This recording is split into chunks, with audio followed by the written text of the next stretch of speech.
जी student अस्सलाम वालेकुम। आज का जो लेक्चर है उसका पार्ट 2 जिसमें हम osmo regulation in different environment में पढ़ रहे थे।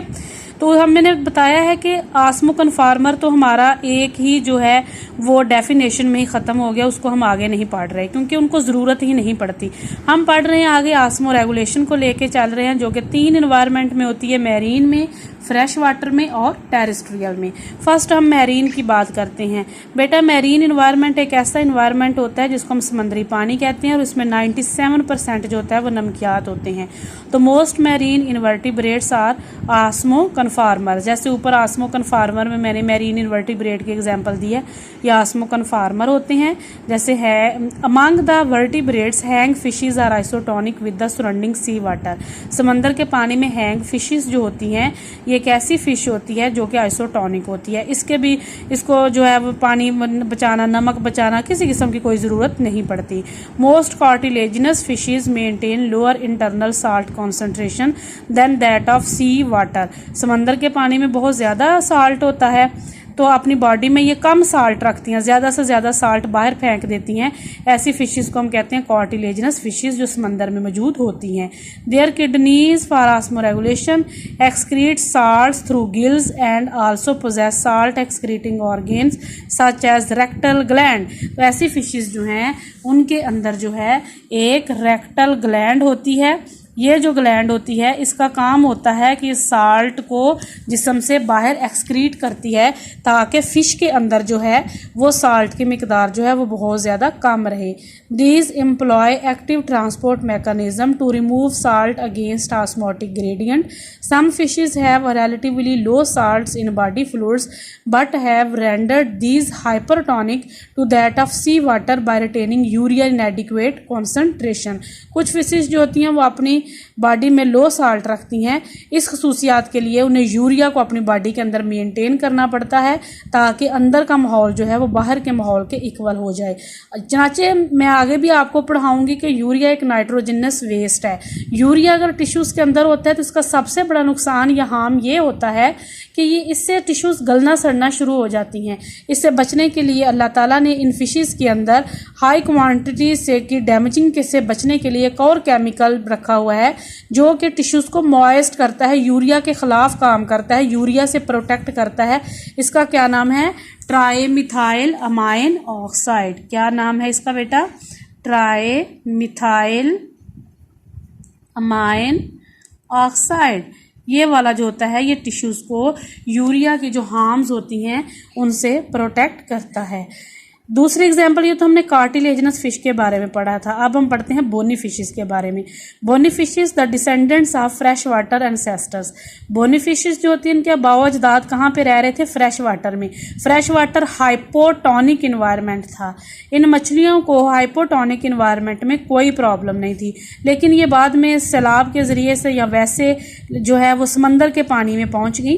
But later became marine constantly lose water from their hypotonic body. तो अब इनका तो काम ही ये था कि हाइपोटोनिक इन्वायरमेंट में, कैसे इन्वायरमेंट में जिसमें पानी बहुत ज़्यादा जो होता है वो डाइल्यूट होता है, तो ये फिशेस जो होती थी ये अपने जिस्म से ज़्यादा पानी को निकालती थी। ज़्यादा पानी में रहती थी तो पानी को ही एक्सक्रीट करती थी। तो चनाचे इनकी हैबिट तो अपने जिस्म से पानी को निकालना थी, लेकिन ये समंदर के पानी में आ गई। अब समंदर के पानी में पानी पीने के लिए पहले ही बहुत कम होता है, ऊपर से इस मछली की हैबिट थी कि अपने जिस्म से पानी को निकालना। तो अगर ये पानी को भी निकाल देती तो ये समंदर में जिंदा ना रह सकती। तो इसने क्या किया अपने आप को? इसने समंदर के पानी के साथ यानी मैरीन इन्वायरमेंट के साथ अपने आप को एडजस्ट कर लिया। तो जब ये एडजस्ट करेगी तो क्या करेगी? These fishes have adapted themselves to drink large amount of sea water and excrete concentrated urine resulting the maximum salt excretion and minimum water loss। तो इन्होंने ज़्यादा से ज़्यादा समंदर का पानी पीना शुरू कर दिया जिसमें ज़्यादा से ज़्यादा नमक को ये जिस्म से बाहर फेंकना शुरू हो गई। अपनी बॉडी से कंसनट्रेटेड यूरिन को एक्सक्रीट किया, यानी कि ऐसा यूरिन जिसमें नमकियात ज़्यादा होंगे उनको बॉडी से निकाला और ज़्यादा से ज़्यादा पानी के लॉस को बचा लिया, यानी मिनिमम किया, कम किया। बेटा ये एक जो है वो दूसरी डेफिनेशन है, ये भी आस्मो रेगुलेशन के, जिसमें osmo regulation has enabled the animals and plants to distribute themselves in wide range of habitats। जैसे फ्रेश वाटर की जो मछलियाँ थी, ये बोनी फिशेस, ये मैरीन में भी आके रहना शुरू हो गई, तो ये जो है ये एनिमल को वाइड रेंज ऑफ हैबिटेट्स में रहने के काबिल बना देता है। दूसरा है हम फ्रेश वाटर। फ्रेश वाटर में आपको पता है हाइपोटोनिक इन्वायरमेंट होता है। ऐसे ऑर्गेनिज्म में छोटे छोटे इन्वर्टिब्रेट्स जैसे अमेबा है, पैरामेशियम है, ये अपने जिस्म से पंप आउट करते हैं एक्सेस वाटर को by structures of contractile vacuoles.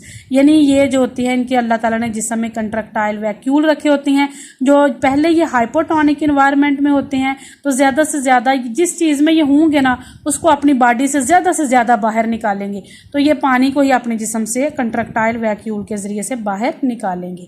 Many fresh water animals including fishes remove excess water by producing large volumes of very dilute urine. चनाचे ये हाइपोटोनिक इन्वायरमेंट है।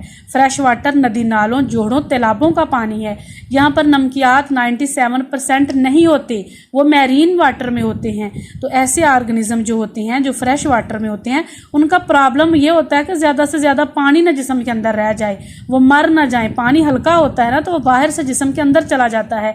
लिहाजा ये वाले जो होते हैं ये डाइल्यूट यूरिन करते हैं ताकि पानी जो है वो जिस्म से बाहर ज़्यादा से ज़्यादा उसका खराज हो जाए। The loss of salts is compensated by preference of salt containing food and by active uptake of salt by the gills and skin।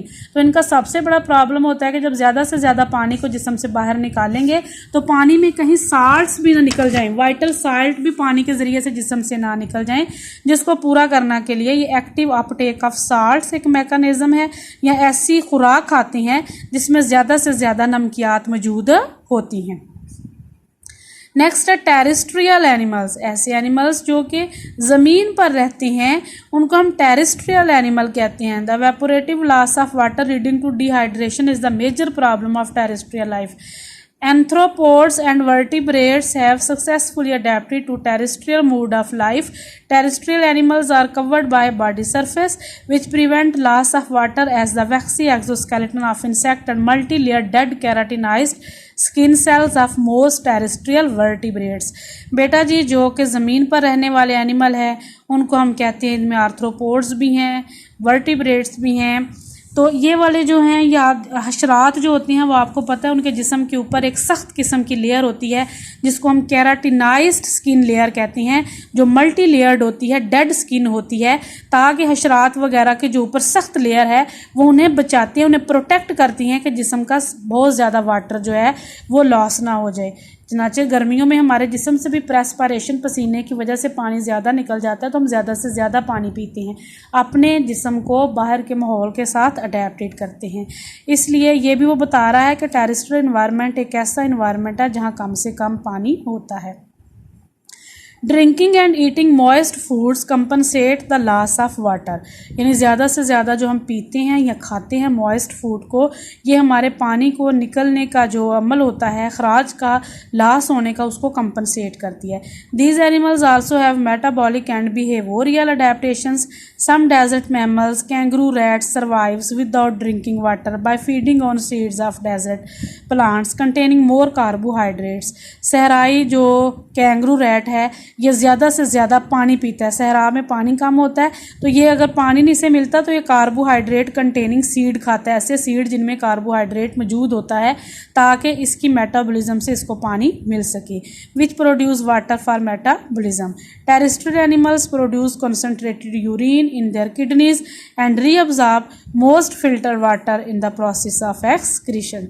Terrestrial animals जो होते हैं ये अपनी बॉडी पे यूरिन करके रखते हैं, यानी कि यूरिन को अपनी बॉडी के ऊपर ही कर देते हैं ताकि ज़्यादा से ज़्यादा वाटर जो है वो रीअब्जॉर्ब उसके अंदर ही हो जाए, और एक्सक्रीशन के प्रोसेस से जो पानी ने फिल्टर हो के जिस्म दोबारा ले लेता है, मॉइस्ट रहती है बॉडी और पानी का ज़िया कम होता है। Terrestrial animals can tolerate dehydration and it differs in various animals. Terrestrial animals, हम लोगों को भी पानी ना मिले तो हम 2-3 घंटे निकाल लेते हैं। हर एनिमल जो होता है वो डिपेंड करता है कि उसको कितना पानी मिल रहा है। तो ये डिहाइड्रेशन के अमल को भी जो है वो टॉलरेट करते हैं, बर्दाश्त करते हैं। इनके डिहाइड्रेशन के अमल को टॉलरेट करने का जो फिनामिना है, जो करैक्टरिस्टिक है, उसका नाम है एनहाइड्रोबायोसिस। आज का लेक्चर यहाँ पर ख़त्म होता है स्टूडेंट्स। काइंडली आप इस लेक्चर को भी अच्छे तरीके के साथ जो है वो कर लें और जहाँ जो प्रॉब्लम है आप बता सकती हैं।